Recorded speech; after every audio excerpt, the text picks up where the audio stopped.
अंदर कौन सा वाला टैग है। समझ में आया? हाँ या ना चैट में लिखो। ये ऐसे एग्जांपल आपको कोई नहीं देगा, ठीक है। सेव करूंगा, जाऊंगा इसके अंदर, देखो ये हमारा बेटा है, मतलब ये जो बेटा टैग है वो, उसके बाद फादर, ग्रैंडफादर, सॉरी हाँ ग्रैंडफादर, या फिर ग्रैंड पेरेंट, उसके बाद ग्रेट ग्रैंड पेरेंट। तो स्टाइल करने के लिए आप ये मेथड कब यूज करोगे, जब आपको कोड में मॉड्यूलरिटी या फिर कोड में जो क्लीन कोड जिसको बोलते हैं हम लोग, जो कोड कोई देख के बता दे कि इसमें क्या क्या लिखा है, अगर आपको वो फीचर अचीव करना है जो हर डेवलपर को आना चाहिए, तो आपको ऐसे डिसेंडेंट सिलेक्टर्स यूज करने पड़ेंगे, ताकि कॉम्प्लिकेटेड डिजाइन अगर हो आपके कोड में, तो कोई अगर आपका कोड देखे तो वो डायरेक्टली समझ जाए कि किस टैग के अंदर कौन सा वाला टैग है। जैसे अगर मैं यहाँ पे देखूं तो मुझे अभी पता चल जाएगा कौन से वाले टैग के अंदर कौन सा वाला टैग है। अगर कोई पूछे ग्रैंड पेरेंट टैग कौन से वाले टैग के अंदर है, कौन बता पाएगा? ग्रेट ग्रैंड फादर जो टैग है उसके अंदर है, या फिर ग्रेट ग्रैंड पेरेंट टैग है उसके अंदर है। क्यों? क्योंकि इसके बाद ही ये वाला है, ठीक है। तो ग्रेट ग्रैंड पेरेंट का जो डिसेंडेंट है वो कौन है? ग्रैंड पेरेंट है।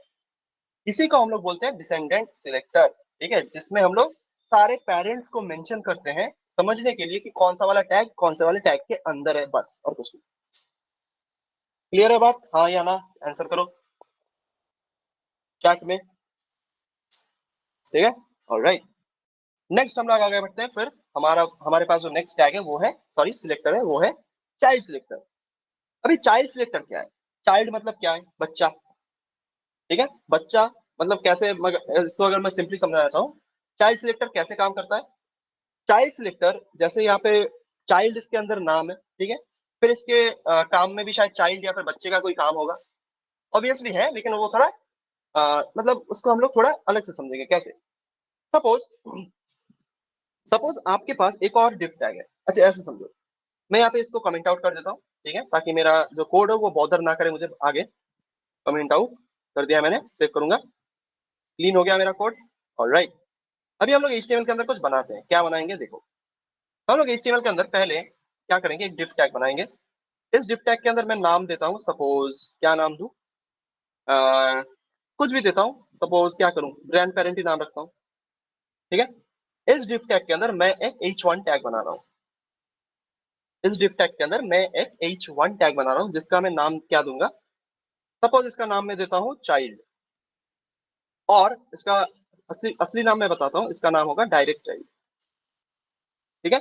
डायरेक्ट चाइल्ड क्या करेगा मैं बताऊंगा, पहले मैं इसके अंदर कुछ लिख देता हूँ, hi I am direct child of grand parent, check करूंगा, ये आ गया। नेक्स्ट, इसी डिफ टैग के अंदर मैं एक और डिफ टैग बनाऊंगा। इस डिफ टैग का नाम क्या दूंगा मैं, सेकेंड, या फिर क्या नाम दूं इसका, अह, क्या नाम दिया जाए, सेकेंड, या फिर अह, कोई भी नाम अगर आपके दिमाग में आए, क्या नाम दूं इसको। सपोज फादर, ठीक है, इसका नाम मैं क्या देता हूँ, फादर। तो अभी मैं इसके अंदर भी एक H1 टैग बनाऊंगा, जिसके अंदर क्या लिखा होगा, सपोज इसके अंदर लिखा होगा सेकेंड डायरेक्ट चाइल्ड। क्यों मैं लिख रहा हूँ आपको अभी पता चलेगा। इसके अंदर मैं लिखता हूँ, hi I am the second direct child of father. ऐसा मैंने क्यों लिखा? आप अगर नोटिस करो, अगर ये डिसेंडेंट सिलेक्टर आपको समझ में आ जाए, तो आपको ये भी समझने में कोई दिक्कत नहीं आएगी। कैसे?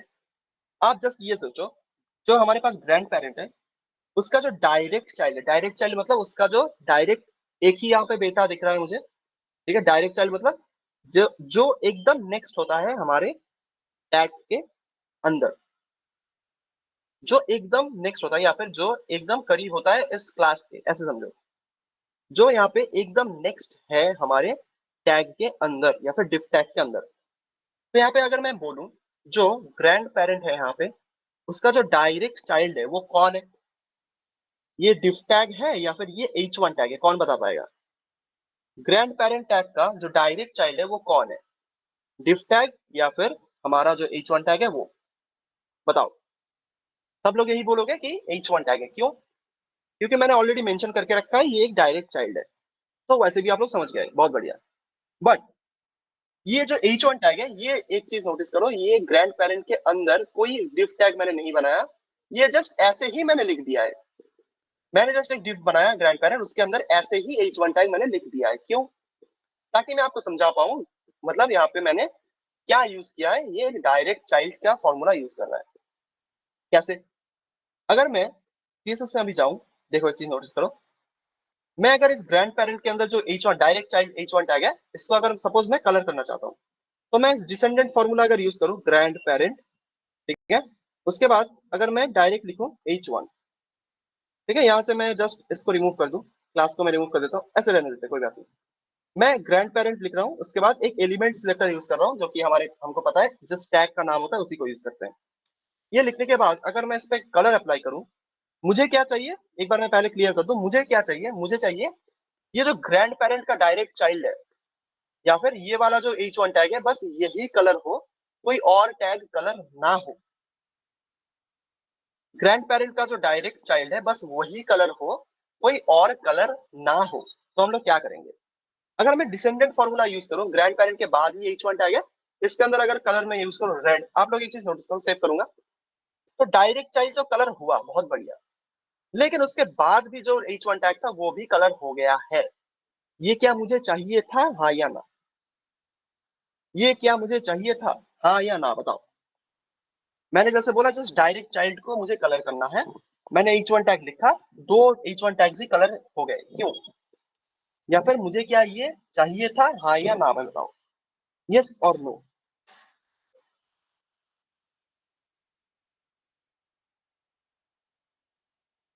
सर इनविजिबल टेक्स्ट क्या है? इनविजिबल टेक्स्ट कौन सा वाला? ये वाला है? ये मैंने कमेंट आउट किया है, इसको मैंने कमेंट आउट किया है, और कुछ नहीं।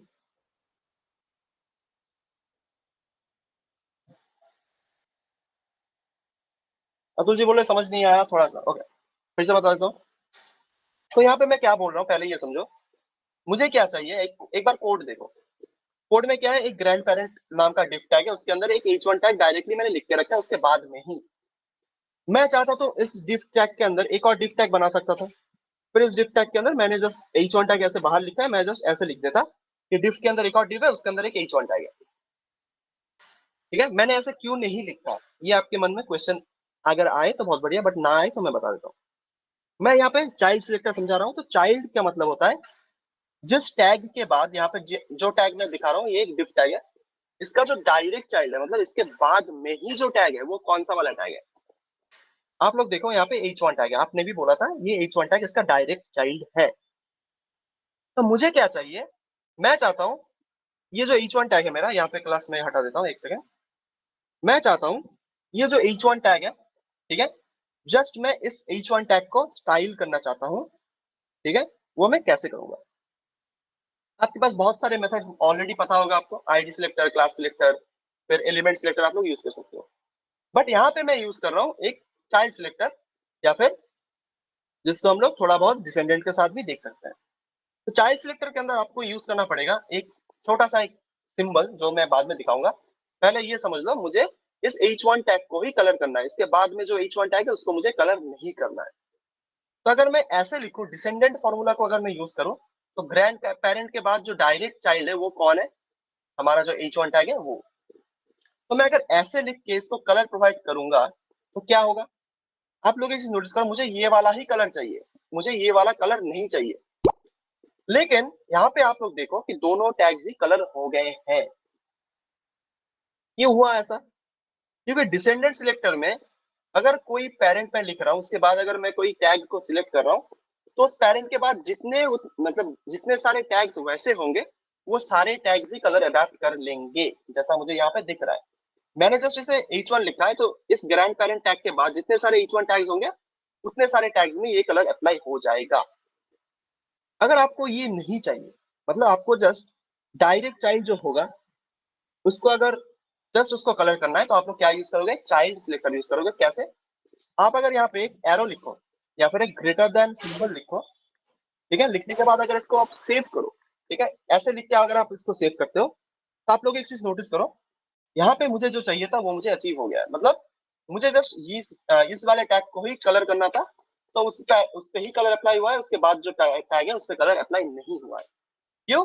क्योंकि मैंने सिंबल से इसको समझा दिया कि इसके बाद जो डायरेक्ट चाइल्ड होगा, मतलब जो H1 टैग इसके बाद ही डायरेक्ट चाइल्ड है, उसी को कलर अप्लाई करना है, उसके बाद जो है उसको कलर अप्लाई नहीं करना है। यही है चाइल्ड सिलेक्टर। ठीक है, इसको आपको यूज करना पड़ेगा, समझने के लिए प्रैक्टिस करो, उसके बाद ही ये समझ में आएगा, मतलब वरना नहीं आएगा। ठीक है, तो प्रोजेक्ट जब हम लोग करेंगे तो इतने सारे टैग मतलब सिलेक्टर्स हम लोग थोड़ा बहुत यूज करेंगे, उसके बाद ही आपको क्लियर होगा इसके बारे में। समझ में आया? हाँ या ना, चेक बताओ।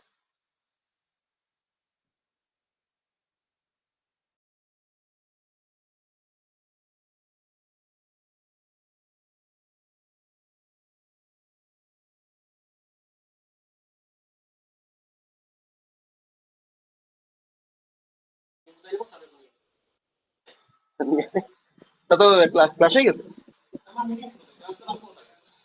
ठीक है, जाओ फिर। ওটা ফ্রিজে রাখতে হবে, নাহলে তো ওটা গরম হয়ে যাবে। हाँ तो এখন সবে 7:30 বাজে।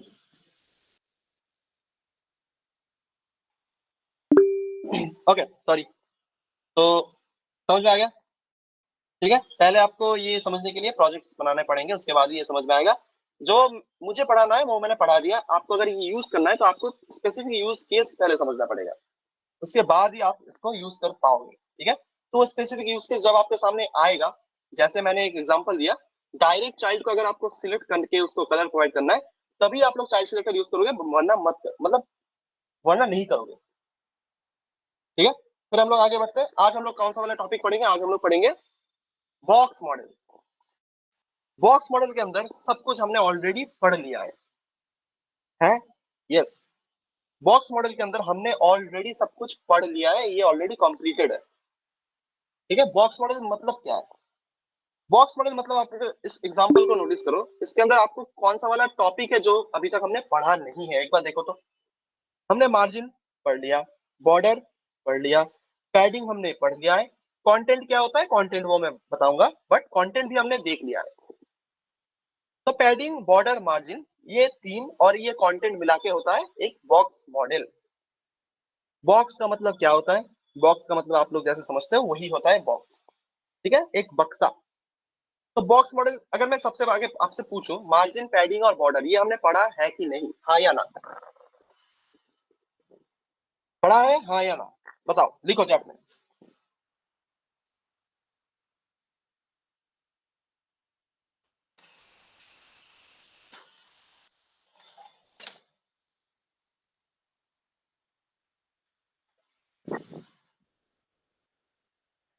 पढ़ा है? ठीक है, मैं बताऊंगा, ऑब्वियसली बताऊंगा, बट हमने ये पढ़ा है कि नहीं, मार्जिन, पैडिंग और बॉर्डर। ये जब हम लोग सीएसएस पढ़ रहे थे उसके अंदर ही हमने ये कंप्लीट कर लिया था, कि सीएसएस के कुछ प्रॉपर्टीज हम लोग देख रहे थे, उसके अंदर हमने ये सब चीजें ऑलरेडी पढ़ लिए थे। तो ये सब चीज हमने जब पढ़ लिया है, इसको साथ में मिला के होता है एक बॉक्स मॉडल। मतलब एक बॉक्स देखने को मिलता है आपको, मैं बॉक्स बना के दिखाऊंगा ऑब्वियसली। एक बॉक्स होता है आपके पास सीएसएस के अंदर, हर एक एलिमेंट में, जिस जिसके अंदर क्या क्या होता है, एक मार्जिन होता है, एक बॉर्डर होता है और एक पैडिंग होता है। ठीक है, तो इसका अगर मैं इलस्ट्रेट करना चाहूँ, ठीक है, मैं अगर इसको और एक्सटेंसिवली या फिर और एलाबोरेटली इसको समझाना चाहूँ, तो मैं कैसे यूज करूंगा इसको? सपोज आपके पास एक खिलौने का बक्सा है, ऐसे समझो, आपके पास एक खिलौने का बक्सा है। वो बक्सा आप मन में इमेजिन करो, पहले वो मैं बताते जाता हूँ, आप अगर मन में पहले इसको इमेजिन कर लो। तो उस खिलौने के बक्से के अंदर क्या है? उसके अंदर बहुत सारा कुशनिंग किया हुआ है। कुशनिंग मतलब पता है ना? मतलब कुछ सपोज कुछ स्पॉन्जी मटेरियल से उसको अंदर से इसको पैडिंग किया गया है इसका। ठीक है, अच्छे से देखो, मैं थोड़ा इलस्ट्रेट करने की कोशिश करता हूँ, एक सेकेंड। ये खिलौने का बक्सा है, इसके अंदर ये जो साइड में वॉल देख रहे हो आप लोग, ये क्या है? ये एक स्पॉन्जी मटेरियल है, जिसकी मदद से क्या होगा, अगर इस बॉक्स के अंदर जो भी खिलौने हम लोग रखेंगे, सपोज इसके अंदर एक फोन है, इसके अंदर और क्या हो सकता है, एक बॉल है। ठीक है, ये सारी चीजें अगर इसमें हम लोग रखेंगे, तो बक्सा जब हिलेगा या फिर बक्सा जब कहीं भी हम लोग उसको लेके जाएंगे, तो ये जो कंटेंट या फिर ये जो टॉयज है हमारे पास, ये जो दीवार है इस पे अगर कभी, मतलब क्या बोले इसके जो क्या बोले इसको, अगर कभी धक्का वक्का लग जाए दीवार के साथ, तो ये जो खिलौने हैं ये कभी टूटेंगे नहीं। ये आपने कहाँ देखा है? फ्लिपकार्ट से कोई पार्सल आप लोग मंगवाते हो, उस पार्सल के अंदर बबल रैप रहता है, याद है? किसी भी पार्सल को आप मंगवाओ, उसके अंदर देखना कोई अगर मतलब बहुत डेलिकेट अगर चीज हो, ठीक है, उसके अंदर आपको बबल रैप देखने को मिलेगा। मिलता है ना, हाँ या ना? बबल रैप देखा है, जो हम लोग फोड़ते हैं हाथ से, उसको ही बोलते हैं बबल रैप। वो हमें क्यों दिया जाता है? क्योंकि मतलब ताकि उसके अंदर जो कंटेंट है या फिर उसके अंदर जो जो भी हो, वो धक्का मुक्की में खराब ना हो, ठीक है। तो वही चीज है सीएसएस के अंदर, जिसको हम लोग बोलते हैं बॉक्स मॉडल। कैसे?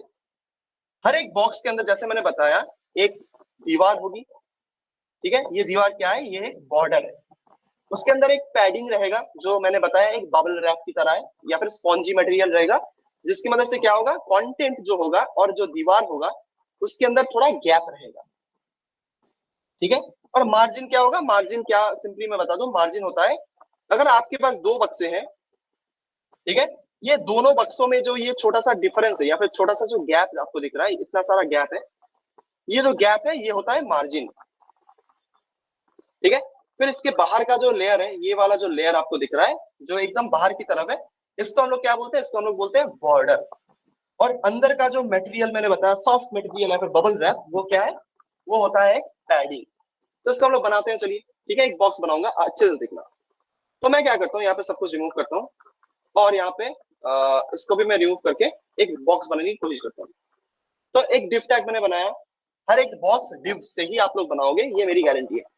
इसके अंदर आप लोग यूज करोगे सपोज इमेज टैग, ठीक है। इमेज टैग के अंदर मैं कोई भी इमेज उठाता हूँ, सपोज करते हैं क्या, क्या खिलौने के टॉयज इमेजेस, मैं ऐसे सर्च करता हूँ, ठीक है। यहाँ पे ये मैं इमेज उठा रहा हूँ, कॉपी इमेज एड्रेस, इसको मैं यहाँ पे पेस्ट करूंगा, और यहाँ पे ऑल्ट अभी रहने देते हैं, जस्ट विड्थ और हाइट में फिक्स कर रहा हूँ। विड्थ कितना होगा? 100 पिक्सल या फिर 100। सेव करते हैं। ये आ गया हमारा इमेज, थोड़ा छोटा हो गया ये, तो इसको हम लोग 500 करते हैं, और थोड़ा और बड़ा हो गया 300। ओके, अभी क्या करेंगे, इस डिव टैग को हम लोग थोड़ा स्टाइल करेंगे। कैसे? इसको हम लोग एक बॉक्स का शेप देंगे। तो मैं लिख रहा हूँ डिव एलिमेंट सिलेक्टर, ऑब्वियसली इसको मैं पहले एक बॉर्डर प्रोवाइड करूंगा इस पे। बॉर्डर कितना होगा? Suppose 10 pixel solid black colour का आपका बॉर्डर है। सेव करूंगा, ये आ गया हमारा बॉर्डर, ठीक है। आपको ये बॉर्डर थोड़ा बाहर दिख रहा होगा क्योंकि इमेज हमारा मैंने विद इसका फिक्स कर दिया। तो आप लोग अगर चाहो इसका भी डिव टैग का जो विद है वो भी फिक्स कर सकते हो। कितना? इमेज का विद था सपोज 300 पिक्सल, तो इसको मैं 300 पिक्सल कर देता हूँ। ये हो गया मेरा एक बॉर्डर। उसके अंदर ये जो खिलौने हैं और ये जो बॉर्डर है, इसके बीच में हम लोग एक गैप प्रोवाइड करते हैं। याद है मैंने ये दिखाया था? याद है कि नहीं, हाँ या ना? हम लोग एक कंटेंट या फिर एक इमेज और उसके बॉर्डर के बीच में एक गैप प्रोवाइड करते हैं। वो गैप क्या होता है? वो गैप होता है पैडिंग। तो हम लोग अगर इस डिव टैग के अंदर, थैंक यू पवन जी लिखने के लिए, इस डिव टैग के अंदर मैं लिखूं अगर पैडिंग, पैडिंग अगर लिखूं, लिखने के बाद इसके अंदर हम पैडिंग देंगे कितना? Suppose 40 pixel. अगर मैं इसको सेव करूं तो अभी आप लोग एक चीज नोटिस करो, ये जो हमारे खिलौने हैं और ये जो हमारा बॉक्स का बॉर्डर है, इसके बीच में थोड़ा गैप हो गया है। ये गैप क्या होता है? अभी आपको पता है, ये गैप होता है पैडिंग। आप लोग देखो वही चीज यहाँ पे भी मेंशन है। एकदम बाहर की तरफ मार्जिन होता है जो हमने अभी तक नहीं बनाया, बट हमने बॉर्डर बना लिया और उसके अंदर पैडिंग हमने ऐड कर दिया है। बट उसके अंदर कंटेंट क्या है? कंटेंट है जो आपका कंटेंट एक्चुअल में है, वो जो कि मेरे हिसाब से क्या है, एक इमेज है। आपके लिए कोई ये टेक्स्ट हो सकता है, आपके लिए कुछ और हो सकता है, तो वो स्पेसिफिक है। बट ये होता है एक कंटेंट, उसके बीच में ये व्हाइट कलर का स्पेस है पैडिंग, और जो एकदम बाहर की तरफ ये जो फ्रेम के आकार में आपको दिख रहा है ये है बॉर्डर।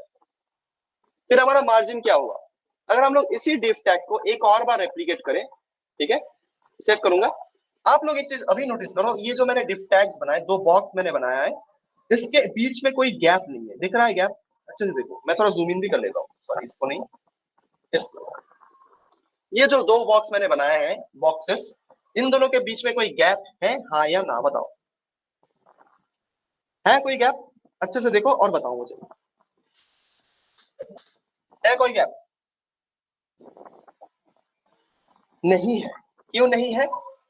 क्योंकि इनके बीच में कोई मार्जिन हमने प्रोवाइड किया नहीं है। तो मार्जिन क्या होता है? मार्जिन होता है, ये दो दो बॉक्स आपको दिख रहे हैं, इन दोनों के बीच में जो गैप होता है वो होता है मार्जिन। तो अगर मैं यहाँ पे स्टाइल डॉट सीएसएस में जाके लिखूं, इस डिव टैग के अंदर अगर मैं लिखूं मार्जिन, मार्जिन लिख के अगर मैं यहाँ पे लिखूं 10 पिक्सल, सेव करूंगा, अभी देखो दोनों बॉक्स में थोड़ा गैप आ गया है। यही होता है मार्जिन, दो एलिमेंट्स के बीच में गैप को हम लोग बोलते हैं मार्जिन। बॉर्डर और कंटेंट के बीच में जो गैप रहता है उसको हम लोग बोलते हैं पैडिंग, ठीक है। और बॉर्डर आपको देख के ही पता चल रहा है बॉर्डर कौन सा वाला है यहाँ पे, अभी देखो अच्छे से समझ में आएगा। मार्जिन क्या हुआ, दो एलिमेंट्स के बीच में या फिर दो बॉक्सेस के बीच में जो गैप बनाया मैंने वो, तो मैं इसका अगर इंक्रीज भी करूं सपोज 100 पिक्सल, अभी देखो और बढ़ गया गैप, ठीक है। और ये जो बॉर्डर है और जो कंटेंट है इसके बीच में जो रहता है वो क्या होता है, पैडिंग, और ये है हमारा कंटेंट। यही होता है बॉक्स मॉडल। इसी को यूज करके आप लोग सारे डिजाइन बनाते हो एचटीएमएल और सीएसएस के अंदर। नेक्स्ट टॉपिक में हम लोग क्या पढ़ेंगे बता दूं। नेक्स्ट टॉपिक में आई गेस ये समझने में कोई दिक्कत नहीं आया, आप लोग लिख सकते हो अगर दिक्कत है तो। नेक्स्ट टॉपिक में हम लोग क्या पढ़ेंगे, नेक्स्ट हम लोग पढ़ेंगे फ्लेक्स बॉक्स, ठीक है। नेक्स्ट हमारा क्या है, आप लोग देखो, ये देखो, ये एक एग्जांपल है। इसके अंदर मार्जिन, बॉर्डर, पैडिंग, कंटेंट ये मैंने ऑलरेडी लिख के रखा है। इसके बाद जो है वो है एक छोटा सा असाइनमेंट, मजा आएगा, ठीक है। इसके बाद जो है एक छोटा सा असाइनमेंट है, मजा आएगा कि नहीं? हाँ या ना लिखो थोड़ा, जो लोग थोड़ा कोड करना चाहते हैं या फिर जो लोग वेबसाइट्स बनाने के लिए मतलब बहुत ज्यादा उत्सुक है उनके लिए एक छोटा सा असाइनमेंट है, ठीक है। सर बैकग्राउंड कलर भी दो, इसमें बैकग्राउंड कलर बॉक्स मॉडल में नहीं होता, वो आप बाद में भी ऐड कर सकते हो, वो अलग चीज है। तो मैं पहले बता दूं, मैं जो बोल रहा था, अभी हम लोग बनाएंगे छोटा सा असाइनमेंट। कैसा असाइनमेंट, हम लोग सर मेरा विजुअल स्टूडियो कोड स्टार्ट नहीं हो रहा है, हेल्प डेस्क से बात करो। हम लोग क्या करेंगे, हम लोग एक छोटा सा कार्ड बनाएंगे। वेबसाइट बनाने के लिए हम लोग एकदम पहले से वेबसाइट्स नहीं बनाएंगे, एकदम स्टार्टिंग से वेबसाइट्स नहीं बनाएंगे, तभी धीरे धीरे स्टेप बाय स्टेप अगर आप इसको समझते हो तभी आपको अच्छे से समझ में आएगा ये चीज। वरना अगर एक बार में सब कुछ खाने की कोशिश करोगे फिर वो खाना पचेगा नहीं ठीक से। तो हम लोग धीरे धीरे स्टेप बाय स्टेप हमारे लेवल को अप करेंगे। तो हम लोग इस कार्ड को डिजाइन करेंगे, ठीक है। ये एक हमारे पास कार्ड है, इस कार्ड को हमें डिजाइन करना है। कैसे करेंगे, कौन बता पाएगा? और एक और इसमें ट्रिक है, ये जो कार्ड है आपके पास, इसे 30 सेकेंड्स के अंदर इसको डिजाइन करना है, ये एक चैलेंज है।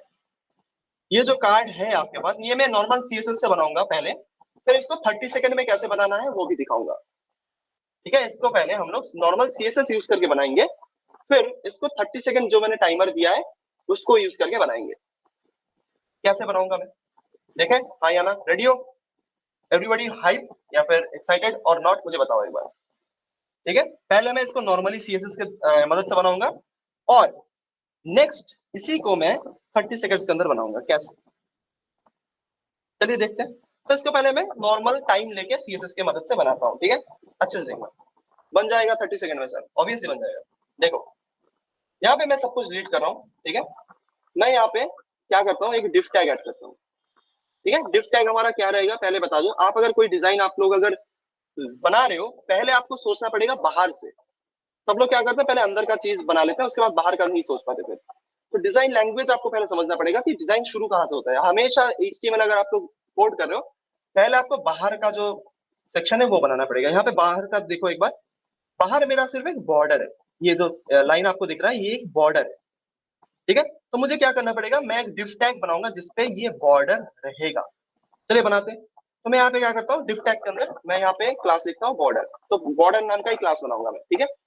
फिर इसके अंदर मुझे क्या करना पड़ेगा, पहले देखो कंटेंट क्या क्या है।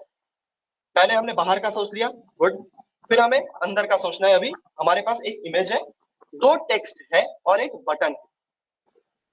क्या है, एक इमेज है लैपटॉप का, मैकबुक का, उसके बाद एक टेक्स्ट है मैकबुक एयर M2, उसके बाद एक छोटा सा पैराग्राफ मैंने लिख के रखा है और उसके बाद एक बटन है। तो ये है अंदर के कंटेंट्स। तो ये जो डिफ टैग मैंने बनाया, इसके अंदर क्या क्या होगा, फिर इसके अंदर हम लोग पहले इमेज टैग लेंगे, उसके बाद हमारे पास जो नेक्स्ट जो लाइन है या फिर टाइटल है उसको लेंगे या फिर हेडिंग लेंगे। तो मैं यहाँ पे H2 टैग यूज कर रहा हूँ या फिर H1 भी चलेगा, कोई दिक्कत नहीं, इसको हमें स्टाइल करना पड़ेगा। फिर हमें यहाँ पे एक P टैग भी लिखना पड़ेगा जिसके अंदर ये सारे टेक्स्ट होंगे। तो मैं यहाँ पे लिख देता हूँ एक P टैग, इसके अंदर मैं लॉरेम लिख के सपोज 20 वर्ड्स का लॉरेम लिख देता हूँ, ये बस ज्यादा हो गया 10, ठीक है। यहाँ पे मैं डमी टेक्स्ट यूज कर रहा हूँ ताकि मुझे बार बार लिखना ना पड़े। फिर हमारे पास एक बटन है, BUTTON बटन, और इस बटन के अंदर क्या लिखा हुआ है, view details. Okay, view details, ठीक है। इसको अगर मैं सेव करूं, देखो क्या हुआ, ये आ गया हमारा कार्ड। यहाँ पे ऑलरेडी बॉर्डर अप्लाइड है तो मैं इसको रिमूव कर देता हूँ, सेव करो। तो ये आ गया हमारा कार्ड, कार्ड का फॉर्मेट या फिर स्केलेटन। अब इसके अंदर आप लोग इमेज ऐड करो। मैं यहाँ पे मैकबुक एयर का इमेज ले आता हूँ, मैकबुक एयर M2 इमेज, ठीक है। यहाँ पे ये वाला इमेज मैंने शायद यूज किया था, इसको मैं कॉपी करूंगा, कॉपी करके इसके अंदर मैं इसको पेस्ट कर दूंगा, ऑल्ट देता हूँ मैकबुक, सेव करूंगा, देखते हैं आया कि नहीं, आ गया। तो अभी हम लोग इमेज टैग को भी CSS की मदद से ही इसको स्टाइल करेंगे, और यहाँ पे मैं H1 टैग के अंदर लिख देता हूँ मैकबुक एयर M2, सेव करूंगा। ये हमारा कंटेंट, ठीक है, ये टोटल हमारा कंटेंट है, इसको हम लोग अभी स्टाइल करेंगे। Ready, let's go. तो हम लोग पहले क्या कर रहे हैं, देखो यहाँ पे मैं डिसेंडेंट सिलेक्टर यूज कर सकता हूँ या फिर कुछ और भी यूज कर सकते हो आप। तो यहाँ पे मैं सपोज डिव टैग को स्टाइल करूंगा बॉर्डर, यहाँ पे मैंने लिखा है बॉर्डर क्लास, ये बॉर्डर से आप लोग बॉर्डर को ही स्टाइल करोगे, ऑब्वियस सी बात है। तो मैं यहाँ पे लिखता हूँ बॉर्डर, या फिर एक काम करता हूँ, इसको बॉर्डर रिमूव करके यहाँ पे डिव ही लिख देता हूँ, आपको अच्छे से समझ में आएगा। फिर मैं क्लास सिलेक्टर अभी यूज नहीं कर रहा, आप इसको यूज करो अभी के लिए। डिव के अंदर मैं एक बॉर्डर अप्लाई कर रहा हूँ, सपोज 1px सॉलिड ग्रे। तो ये आ गया हमारा बॉर्डर, दिख रहा है कि नहीं, ये जो लाइन है ये है बॉर्डर। अभी इस इमेज टैग को भी तो स्टाइल करना है, ठीक है। इमेज टैग को थोड़ा छोटा करते हैं, इमेज लिखता हूं मैं। इस इमेज टैग के अंदर मैं लिखूंगा विद कितना दूं, सपोज 100 पिक्सल, सेव करूंगा। थोड़ा ज्यादा छोटा हो गया, इसको मैं करता हूँ 300 पिक्सल, ठीक है। अभी हम लोग क्या करेंगे, इस बॉर्डर को भी, मतलब ये जो डिव टैग है इसको भी हम लोग 300 पिक्सल ही विद प्रोवाइड करेंगे, 300 पिक्सल, सेव करूंगा। ये हो गया हमारा कार्ड का स्ट्रक्चर या फिर बेसिक स्ट्रक्चर। हमने कितना CSS लिखा, डिव टैग, उसके अंदर बॉर्डर अप्लाई किया, उसके अंदर एक विद लिखा है, और इमेज टैग के अंदर मैंने एक विद लिख के रखा है ताकि इमेज हमारा छोटा आए, ठीक है। ये अभी से थोड़ा कार्ड की तरह दिख रहा है, हाँ या ना, ये अभी से थोड़ा कार्ड जैसा दिख रहा है, हाँ या ना, बताओ। मैंने कितना CSS लिखा, जस्ट छोटा सा पार्ट लिखा CSS का, ये ऑलरेडी कार्ड की तरह दिख रहा है। बट अभी इसको और स्टाइल करेंगे, तो कैसे, तो आप लोग चाहो, यहाँ पे मैंने एक फॉन्ट यूज किया है, इसके अंदर ऑलरेडी एक फॉन्ट है, इसका नाम है इंटर, INTER। आप लोग चाहो तो इंटर फॉन्ट को भी यूज कर सकते हो। चलिए हम लोग सब कुछ बनाएंगे। तो मैं यहाँ पे लिखता हूँ fonts.google.com, यहाँ पे जाके मैं सर्च करूंगा इंटर। इंटर लिखने के बाद ये फॉन्ट आ गया हमारे पास, इसको गेट करूंगा, यहाँ से पहले वाले फॉन्ट को रिमूव करूंगा, ठीक है। गेट एम्बेड कोड, कॉपी, ये ऑलरेडी हमने कर लिया है तो मैं इसको रिपीट नहीं कर रहा। हेड के अंदर आऊंगा, इसको मैं पेस्ट करूंगा, सेव करूंगा, और यहाँ पे क्रोम के अंदर फिर इसको यूज करूंगा, फॉन्ट फैमिली जो हमारा इंटर सैंस सेरिफ है वो, ठीक है।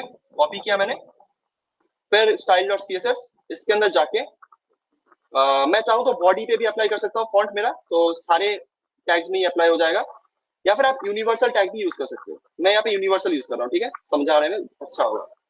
फिर इसके अंदर मैं इसको पेस्ट करूंगा, सेव करते हैं। देखो मेरा फॉन्ट जो है अपडेट हो गया, ये हो गया हमारा फॉन्ट।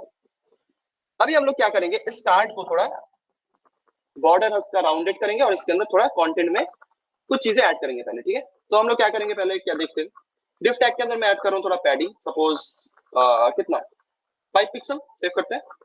थोड़ा कम हो गया तो इसको 10 पिक्सल कर देता हूँ मैं, थोड़ा और कम हो गया तो इसको मैं 20 पिक्सल करता हूँ, ठीक है। आई गेस ठीक है, नो इशू। इसके अंदर जो मैंने बॉर्डर लिखा है इसको मैं बॉर्डर रेडियस यूज करूंगा। ये सारे प्रॉपर्टीज हमने पढ़ लिया है तो मैं इसको रिपीट नहीं कर रहा, क्या काम करता है हर कोई। तो ये बॉर्डर रेडियस कितना प्रोवाइड करूँ, सपोज 10 पिक्सल, ठीक है, ये दिख रहा है 10 पिक्सल जितना। या फिर आप इसको छोटा भी कर सकते हो, 8 पिक्सल कर दो तो थोड़ा छोटा बॉर्डर रेडियस होगा, ऑब्वियस सी बात है। अभी हम लोग क्या करते हैं, इसके अंदर जो बटन टैग है, इस बटन टैग को सिलेक्ट करेंगे और इसको थोड़ा स्टाइल करेंगे। तो मैं यहाँ पे बैकग्राउंड कलर ऐड कर रहा हूँ ब्लू या फिर स्काई ब्लू, सेव करते हैं। ओके, एकदम एक्यूरेट कलर नहीं होगा, पहले मैं बता दूं। एक्यूरेट कलर के लिए आप लोग कलर पिक कर सकते हो। उसके बाद हम लोग क्या करेंगे, बॉर्डर करेंगे नन, सेव करते हैं। बॉर्डर नन की जगह मैं करता हूँ 1 पिक्सल सॉलिड स्काई ब्लू, ठीक है, हो गया। फिर इसके बाद क्या करेंगे, इस बटन के अंदर भी थोड़ा पैडिंग दे सकते हैं, कितना 10 पिक्सल सपोज, ओके। और जो कलर है टेक्स्ट का उसको हम लोग चेंज करेंगे व्हाइट में, ठीक है। और इसको मैं काम करता हूँ, ये जो स्काई ब्लू कलर है इसको मैं चेंज करता हूँ, एक सेकंड। एक थोड़ा डार्क शेड में ले आता हूँ ताकि दिखने में आसानी हो। इसको भी मैं थोड़ा डार्क शेड कर देता हूँ। ऑलराइट, ठीक है। ये हमारा बटन थोड़ा इंसानों जैसा दिख रहा है। इसके अंदर आप बॉर्डर रेडियस भी ऐड करो। Border radius suppose 10 pixel. Save करते हैं। थोड़ा ज्यादा हो गया तो इसको हम लोग करेंगे 5 पिक्सल सपोज। कूल। तो अभी आप लोग देखो, ये जो हमारा कार्ड है ये थोड़ा लग रहा है कि ये कार्ड है, ठीक है। इसका आप लोग अगर बहुत ज्यादा एक्यूरेट बनाना है तो कलर आपको पिक करना पड़ेगा और थोड़े बहुत यहाँ पे मॉडिफिकेशंस भी करना पड़ेगा। क्यों? क्योंकि यहाँ पे जो कार्ड मैंने यूज किया है ये कहीं और का कार्ड है, वो मैं छिपाऊंगा ऑब्वियसली। बट आपको ये थोड़ा कार्ड जैसा दिख रहा है। दिख रहा है कि नहीं? हाँ या ना जवाब दो। दिख रहा है? सॉरी, ये कहाँ से ओपन हो गया? दिख रहा है या नहीं? हाँ या ना में बताओ तो मुझे। तो ये थोड़ा कार्ड जैसा मुझे दिख रहा है। कितना सीएसएस हमने लिखा? इतना। फॉन्ट, फिर डिफ टैग को ऐड किया, इमेज को स्टाइल किया, फिर बटन टैग को हमने स्टाइल किया। ओके, हो गया हमारा कार्ड। कितना टाइम लगा? प्राइस कैसे ऐड होगा? प्राइस के लिए आप यहाँ पे index.html में आओ। आके यहाँ पे हेडिंग टैग जो है इसके अंदर नीचे एक प्राइस लिख दो, सपोज H3 टैग। इसके अंदर मैं लिखता हूँ 73,000, सॉरी सॉरी 1000। सेव। ये आ गया हमारा प्राइस, ठीक है। तो ऐसे ही कार्ड आप लोग बना सकते हो। तो कितना टाइम लगा मुझे, मैंने गिना नहीं है। कितना? 3-4 मिनट, 5 मिनट तो लगा ही होगा, हाँ या ना? ठीक है। तो इसी प्रोसेस को अगर मैं फास्ट बनाना चाहूँ कि ये कार्ड मैं कैसे फास्ट बना पाऊंगा, कैसे करूंगा मैं? ठीक है, लीव ना करना, अभी से अच्छी चीजें शुरू हो रही है। अगर इसी कार्ड को मैं 30 सेकेंड या फिर और भी कम टाइम में बनाना चाहूँ तो मैं कैसे बनाऊंगा? देखना है? हाँ या ना? जवाब दो जल्दी। Yes yes, okay. इतने उतावले मत हो, चलिए देखते हैं। तो अभी हम लोग क्या करेंगे, नेक्स्ट सेक्शन जो हमारे पास है, ठीक है, इसको मैंने ऐसे ही बना के रखा था, इसको हम लोग कैसे बनाएंगे? तो अभी आपका जो है वेलकम टू बूटस्ट्रैप 5, ठीक है। ये हम लोग बूटस्ट्रैप तक पहुंच गए, ठीक है। Welcome to Bootstrap 5। अभी आप लोगों को पता चलेगा कैसे हम लोग इजीली कुछ कंपोनेंट्स बना सकते हैं हमारे HTML और CSS के अंदर। चलिए शुरू करें फिर, देखना है ना? हाँ या ना? अभी मैं सुनना चाहूंगा। आप सबका स्वागत है बूटस्ट्रैप 5 में। अभी आपको पता चलेगा कैसे हम लोग इजीली वेबसाइट्स डेवलप करते हैं कोड की मदद से, ठीक है। चलिए फिर देखते हैं। हम लोग क्या करेंगे, यहाँ पे वेबसाइट एक ओपन होगा, आप लोगों को वो मैं दिखाऊंगा क्या मैं ओपन कर रहा हूँ। तो आपको जाना है getbootstrap.com, इस वेबसाइट पे, ठीक है। ये जो मैंने वेबसाइट का लिंक चैट में दिया है इसको ओपन करो। ओपन अगर हो जाए आपके सामने ये वाला इंटरफेस आपको दिखेगा। दिख रहा है? अगर किसी ने ओपन किया है कर लो, अगर नहीं किया है तो आप लोग देखो। ये जो वेबसाइट है ये हमें क्या किस चीज में मदद करता है आप लोग देखो, यहाँ पे लिखा है build fast responsive sites with bootstrap, ठीक है। बहुत फास्ट रिस्पॉन्सिव साइट्स आप लोग बना सकते हो बूटस्ट्रैप की मदद से। ये क्या होता है? ये एक फ्रंट एंड टूल किट है। ये क्या है? ये एक फ्रंट एंड टूल किट है। टूल किट मतलब क्या? इसके अंदर कुछ ऐसे फीचर्स या फिर कुछ ऐसे कोड्स प्री बिल्ट इसमें है जिसकी मदद से हम लोग बहुत इजीली बहुत सारे कंपोनेंट्स और बहुत सारे वेबसाइट्स के डिजाइन बना सकते हैं। कैसे कैसे वेबसाइट्स आपको अगर मैं दिखाऊं, सपोज इस वेबसाइट में जाओ, जाने के बाद एग्जांपल्स में जाओ। Examples, yes examples. एग्जांपल्स के अंदर जाने के बाद आप यहाँ पे बहुत सारे वेबसाइट्स के डेमोज देख सकते हो। डेमोज मतलब बहुत सारे कंपोनेंट्स के डेमोज देख सकते हो। मतलब इस बूटस्ट्रैप का यूज करके कैसे कैसे चीज आप लोग बना सकते हो वो मैं दिखाऊंगा, डोंट वरी। बट इसकी मदद से आप लोग क्या क्या बना सकते हो, ये जो प्राइसिंग का सेक्शन है आप लोग देखो। ये जो प्राइसिंग का सेक्शन ये बनाया गया है ये कंप्लीटली बूटस्ट्रैप की मदद से बनाया गया है, ठीक है। देखो ये जो प्राइसिंग सेक्शन है ये बहुत अच्छा लग रहा है, मॉडर्न है। इसको किससे बनाया गया है? इसको यूज किया गया है बनाने के लिए बूटस्ट्रैप, ठीक है। मैं बैक करता हूँ और भी चीजें मैं दिखाता हूँ। इसके अंदर ये जो छोटा सा वेबसाइट है, ठीक है, ये जो वेबसाइट है इसको बनाने में बहुत मतलब बहुत टाइम लगता है, ठीक है। ग्रिड यूज करना पड़ता है आपको, जिनको पता है उनको पता है, बट जिनको नहीं पता मैं बता दूं, इसको बनाने के लिए बहुत टाइम लगता है, ठीक है, क्योंकि आपको ग्रिड के हिसाब से हर एक एलिमेंट को सेट करना पड़ता है, ठीक है। बट इसको भी बूटस्ट्रैप की मदद से बनाया गया है बहुत इजीली, ठीक है। वो भी एक चांस है इसके अंदर। एक सेकंड और भी दिखाऊं। तो अगर मैं थीम्स के अंदर जाऊं, देखते हैं थीम्स।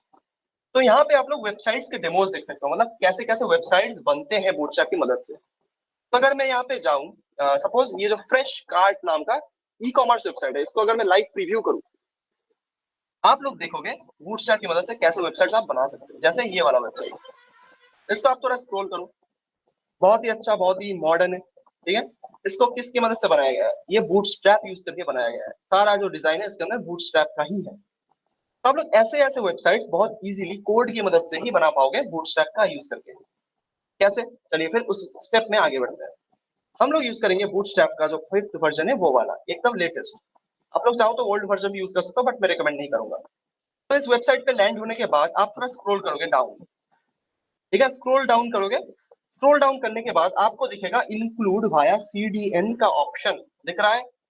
जो लोग देख रहे हैं साथ में उनसे मैं पूछ रहा हूँ, दिख रहा है कि नहीं? हाँ या ना, एंड करके बताओ, दिख रहा है कि नहीं? लो करूं? जो लोग मेरे साथ कोड कर रहे हैं उनके लिए बोल रहा हूँ, getbootstrap.com को ओपन करो, थोड़ा इस वेबसाइट पे आओ, थोड़ा स्क्रॉल करो, करने के बाद यहाँ पे देखोगे इंक्लूड वाया सीडीएन नाम का कुछ है, ठीक है, इंक्लूड वाया सीडीएन, और एक अर्थ का लोगो बना हुआ है यहाँ पे, दिख रहा है? हैंडल्स करो। जो लोग कर रहे हो मेरे साथ कोड उनके लिए बोल रहा हूँ, ठीक है। आपको क्या करना है, आपने जैसे fonts.google.com से कुछ चीजें कॉपी की थी, कॉपी करके हेड टैग में उसको ऐड किया था, आपको ठीक यहाँ पे वही करना है। यहाँ पे भी देखो एक लिंक टैग है, लिंक टैग हमको पता है लिंक टैग क्या होता है, लिंक करने के लिए हम लोग यूज करते हैं। तो हमको क्या करना पड़ेगा, पहले इस लिंक टैग को हम लोग इस बटन पे क्लिक करके कॉपी करेंगे। ये जो बटन आपको दिख रहा है इस पे क्लिक करके आप कॉपी करोगे। कॉपी हो गया। अभी हम लोग हमारे कोड में वापस जाएंगे, कोड का आ गया हमारा कोड। इसके अंदर वापस जाके लिंक टैग हम लोग कहाँ ऐड करते हैं, आपसे ही मैं पूछता हूँ, कहाँ ऐड करते हैं बताओ? लिंक टैग को हम लोग कहाँ ऐड करते हैं, थोड़ा Q&A कर लेते हैं आपसे। लिंक टैग हम लोग कहाँ ऐड करते हैं बताओ जरा? ऑब्वियस सी बात है, हेड टैग के अंदर यूज करते हैं, ठीक है। तो हम लोग इस लिंक टैग को जो मैंने कॉपी किया उसको मैं हेड टैग के अंदर जाके यहाँ पे जाके मैं पेस्ट कर दूंगा। यहाँ पे आपने जो फॉन्ट ऐड किया है वो आप रिमूव कर दो अभी के लिए, ठीक है। यहाँ पे मैं पूरा जो वेबसाइट है मेरा उसको मैं क्लियर कर रहा हूँ ताकि ये अच्छे से काम कर पाए। तो मैंने पहले कुछ फॉन्ट्स ऐड करके रखे थे उसको मैंने रिमूव कर दिया, बाकी इसको भी मैं रिमूव कर दूंगा। सेव करते हैं, पूरा फाइल क्लियर है। अभी हेड टैग के अंदर मैंने जो कॉपी किया उसको मैं पेस्ट करूंगा, ठीक है। ये क्या है? ये एक बाहर का सीएसएस है। देखो रेल है हमारा स्टाइल शीट यहाँ पे, ये कहाँ से आ रहा है? इस सीडीएन की मदद से आ रहा है हमारे पास। आ गया, बहुत बढ़िया। अभी काम खत्म नहीं है, अभी देखो एक और टैग है स्क्रिप्ट टैग। ये स्क्रिप्ट टैग क्या करता है? ये एक्चुअली जावा स्क्रिप्ट ऐड करता है हमारे वेबसाइट के अंदर। तो हम लोग इसको क्या करेंगे, कॉपी करेंगे यहाँ से फिर से। करने के बाद कॉपी हमने क्या करेंगे, जो बॉडी टैग है आपका, बॉडी टैग दिख रहा है सबको, बॉडी टैग के एकदम एंड में इसको पेस्ट कर देंगे। ये जो लास्ट वाला बॉडी टैग है या फिर एंडिंग टैग है बॉडी का, उसके ऊपर जाके इसको पेस्ट कर देंगे ऐसे। क्यों नीचे मैंने क्यों इसको पेस्ट किया? क्योंकि आपका जो वेबसाइट है ये पहले सीएसएस लोड करेगा यहाँ से, फिर आपके कंपोनेंट्स लोड होंगे या फिर जो टैग्स होंगे आपके पास वो लोड होगा, फिर जाके ये वाला लोड होगा सबसे एंड में। इसीलिए जो आप लोग वेबसाइट बनाओगे उसके नीचे सबसे नीचे ये वाला स्क्रिप्ट टैग हमेशा रहना चाहिए। जो वेबसाइट आप लोग बनाओगे वो सारे टैग्स आपके इस स्क्रिप्ट टैग के ऊपर होने ही चाहिए, ये मैंडेटरी है अगर आप लोग बूटस्ट्रैप यूज कर रहे हो तो मैंने लिंक टैग को कॉपी किया, हेड में पेस्ट किया, फिर स्क्रिप्ट टैग जो नेक्स्ट है हमारा इसको मैंने कॉपी किया, और बॉडी टैग का जो एंडिंग टैग है उसके ऊपर जाके पेस्ट कर दिया, ठीक है। आपके जो बाकी टैग्स होंगे वो इस स्क्रिप्ट टैग के ऊपर ही बनाना, सब लोग। हो गया, सेव करते हैं, देखते हैं क्या चेंज आया। तो मैं जाऊंगा लोकल होस्ट 5500, कुछ नहीं है वेबसाइट के अंदर, खाली है। इतना समझ में आया जनता? एक बार बताओ, इतना समझ में आया हाँ या ना? कॉपी पेस्ट है जस्ट, समझ में आ गया क्या? ठीक है, जो लोग बूटस्ट्रैप से थोड़ा वाकिफ है वो लोग, उन लोग को समझ में आ गया होगा। बट मैंने जैसे बताया आप लोग अगर ऐसे ही करें तो कोई दिक्कत नहीं आएगा, आपको अच्छे से समझ में आ जाएगा फिर। चलिए फिर आगे बढ़ते हैं। अभी हम लोग क्या करेंगे, अभी हम लोग बूटस्ट्रैप के अंदर कुछ चीजें एक्सप्लोर करेंगे। जैसे आपको जाना पड़ेगा,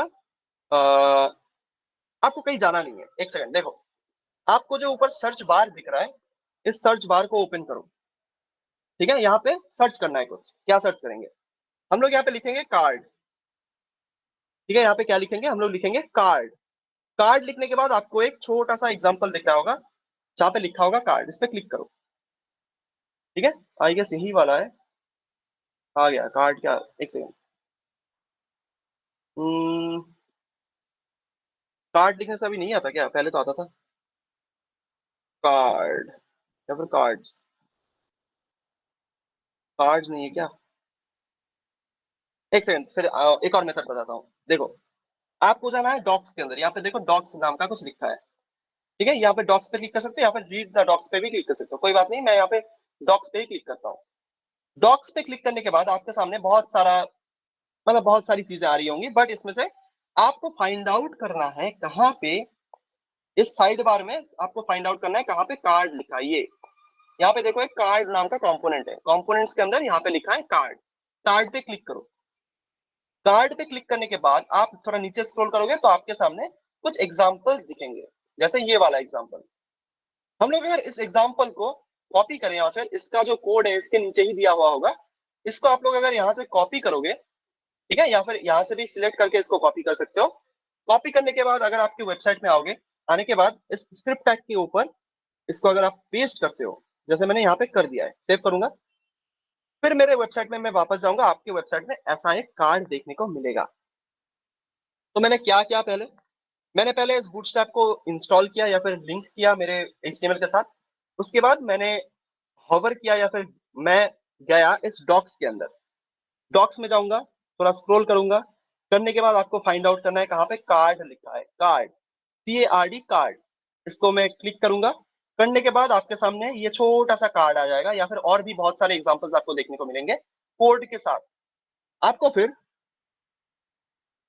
फिर यहाँ से जस्ट इस कार्ड के कोड को कॉपी करना है, ये इसको कॉपी करो, करने के बाद आपके वेबसाइट पे आओ, फिर इसको पेस्ट करो, सेव करोगे तो आपके वेबसाइट पे ऐसा एक कार्ड ऐड हो जाएगा, बट इसके अंदर एक ब्रोकन इमेज होगा। ठीक है, समझ में आया, हाँ या ना बताओ। क्या करना है मैंने समझा दिया, आप आपकी बारी है, आप पहले एक्सप्लोर करो, समझ में आया, हाँ या ना। कहाँ से क्या करना है, डॉक्स के अंदर जाना है, कार्ड फाइंड आउट करना है, कॉपी करना है, पेस्ट करना है। ठीक है, अभी अगर आप देखो अपनी वेबसाइट के अंदर, आप पहले लिखो ये आपको समझ में आया कि नहीं। आपको जस्ट वेबसाइट के अंदर कुछ चीजें फाइंड आउट करके उसको कॉपी पेस्ट करना है। ये नहीं आया सर, फिर कल देखेंगे, ठीक है। अभी आप थोड़ा प्रेशर मत लो, आज और भी चीजें हमने पढ़ी हैं, कल देखेंगे फिर से। समझ में आ गया बाकियों को, ठीक है, हमने जस्ट कॉपी पेस्ट किया है। आप अगर अपने वेबसाइट पे जाओ, यहाँ पे देखो एक ब्रोकन इमेज आ रहा है, क्यों आ रहा है, क्योंकि इस कार्ड के अंदर कोई इमेज हमने ऐड ही नहीं किया। आप अगर इस कोड को देखोगे अभी, इस कोड के अंदर आपको एक इमेज टैग मिलेगा। इस इमेज टैग के अंदर देखो SRC हमारा एम्प्टी है, या फिर इसके अंदर 3 डॉट लिखे हुए हैं। तो आपको क्या 3 डॉट में कोई इमेज आएगा, नहीं आएगा, तो इसके अंदर क्या ऐड करना पड़ेगा। इसके अंदर मैं क्लिपबोर्ड में शायद मेरा इमेज का जो था, आ गया, आ गया वो इमेज, ये वाला था शायद। अगर मैं इसको पेस्ट करूं, अभी देखो मेरा जो टॉय का इमेज था वो मेरे कार्ड में ऐड हो गया है। ठीक है, ये एक वर्किंग कार्ड है, इसको आप लोग ऐसे ही जस्ट इजीली कहीं से भी कुछ भी ऐड कर सकते हैं इसके अंदर। ठीक है, बूटस्ट्रैप के अंदर और भी बहुत सारी चीजें हैं, जैसे एक नैव बार। देखो यहाँ पे अगर आप लोग सर्च करो, यहाँ पे अगर सर्च करो आप लोग नैव बार, नैव बार के अंदर आप लोग जाओगे, यहाँ पे बहुत सारे नैव बार्स आपको मिलेंगे। जैसे अगर मैं थोड़ा स्क्रॉल करूँ यहाँ पे, ये इतना सारा नहीं चाहिए मुझे भाई। नैव बार ऐसे तो नहीं दिखता था पहले, एक सेकंड मैं दिखा दूं। नैव बार, यस, यहाँ पे फाइंड आउट करना है। यहाँ पे देखो बहुत सारे नैव बार के भी एग्जांपल्स हैं। आप अगर यहाँ से कुछ कॉपी करोगे, ठीक है, ये कोड मैंने कॉपी किया, कोड में जाओ, सबसे ऊपर नैव रहता है वेबसाइट पे, तो यहाँ पे जाके मैंने इसको पेस्ट कर दिया। बहुत बड़ा कोड है, ठीक है, इसको सेव करो। सेव करने के बाद अगर आप अपने वेबसाइट पे वापस जाओगे, आपके वेबसाइट में एक वर्किंग नैव बार ऐड हो गया है। ये है बूटस्ट्रैप। कोई भी वेबसाइट बहुत इजीली कॉपी पेस्टिंग की मदद से, आप जस्ट कोड कॉपी करके पेस्ट करोगे, आपका काम हो गया। समझ में आया, एक्सप्लोर करो, कल के क्लास में बूटस्ट्रैप को और अच्छे से देखेंगे, ठीक है। समझ में आ गया, हाँ या ना लिख दो चैट में। ओके, ठीक है, कल के क्लास में फिर मिलते हैं। आज थोड़ा बिजी हूँ मैं, कल के क्लास में और अच्छे से देखेंगे, बहुत कुछ नया नया सिखाऊंगा, डोंट वरी। तो फिर मिलते हैं, गुड नाइट एवरीवन, कल के क्लास में फिर मिलेंगे। हैव अ नाइस नाइट, या फिर गुड नाइट। ओके, चलिए फिर, साय